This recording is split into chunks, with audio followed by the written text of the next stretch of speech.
Hey everybody. Well, today I am making an arugula and watermelon salad, which is going to be fabulous for a party I'm going to later tonight. They asked me to bring a salad, and the guest of honor, Ellen, who's graduating, actually she graduated today from PT school at UK. I'm super excited to be invited to her graduation party and to celebrate her accomplishments. So she's asked me to make an arugula and watermelon salad. Simple ingredients. So we are keeping the ingredients simple in this salad. I'm going to show you a trick on how to cut a watermelon. You can also use this technique when doing cantaloupe or any other melon that is large, even pineapple, and you need to get that hard shell off of there. So what we're going to do is I've already cut both ends, okay? This is a rather large watermelon. So I want to keep it flat on the board. That will keep us safe when cutting it, okay? The other thing I want to emphasize, if you don't have sharp knives in your kitchen, you need to go out and invest in them. You need to get one, at least one really good one.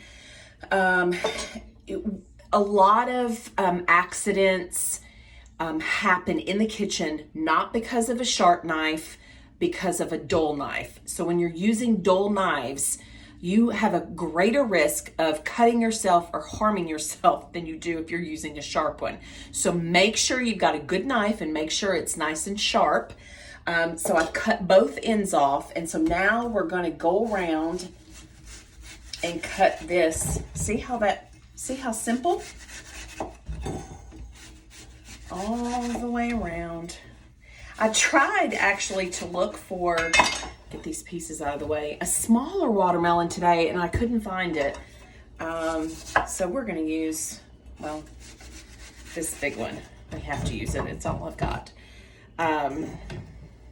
So while I'm doing this, let me talk you through the salad. We're using arugula.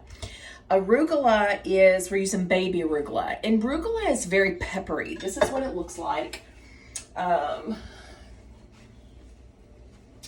This is what it looks like. And I love when I take a salad somewhere, I love to serve it in a great big oversized white bowl. I just think it's prettier. The presentation is beautiful. And so that's what we're using today.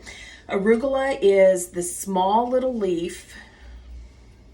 It's very peppery, kind of dainty and small. It's going to be perfect for this. You've kind of heard, if you've never tried an arugula and watermelon salad, it's got feta in it. I encourage you to try it. It's a wonderful salad full of flavor. We're going to top it with a very light vinaigrette, which will consist of lemon juice, tiny bit of Dijon mustard, olive oil, salt, and pepper. That's it.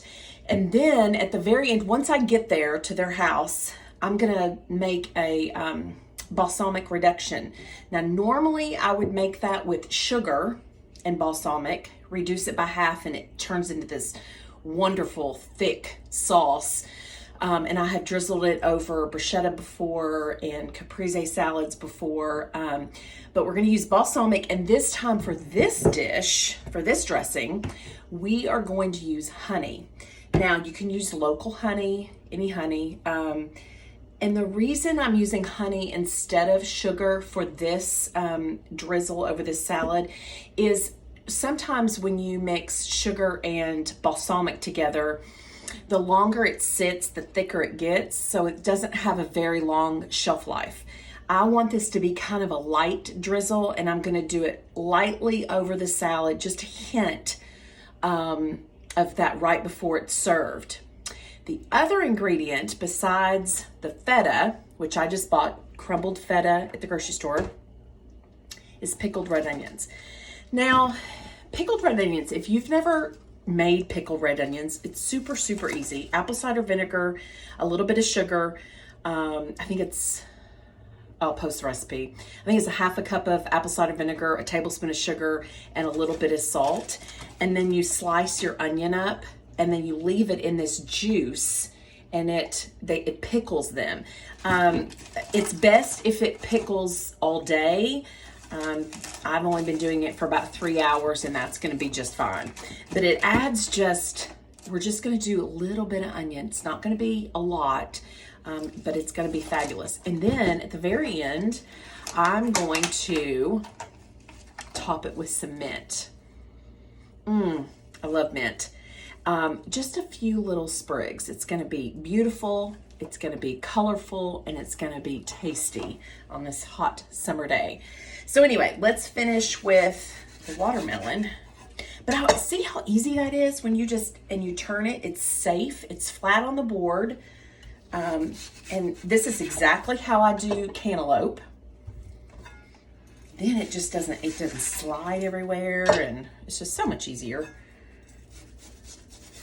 Get all that off there. This is a seedless, so we don't have to worry about big, huge seeds.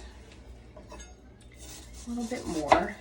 I'm gonna dice this up. I'm gonna keep it in a airtight container, and I will bring that separate from my salad. So this is a great, oh gosh, I almost forgot. Slivered almonds. Now, I toasted them. And the reason you want to toast them, you can't take your eye off of them. You have to keep your eye on them. Just toast them for maybe 3 or 4 minutes. It releases all of those natural oils in the nut. It makes it crunchier, and it brings out this wonderful, wonderful nutty flavor that you don't get when you're eating them raw. So just toast them just for a few minutes. You could also use pine nuts. I've used pine nuts in this before. I happen to have a bag of slivered almonds, so that's what I'm going to use today for this salad. But anyway, I'll post the recipe. Hope you're having a fabulous day, and make some original, interesting salads that are sure will get people talking. And you know, you've heard of them before, you've seen them before, you may not have tried it. I hope you try it, and I hope you like it. Have a great day, everybody.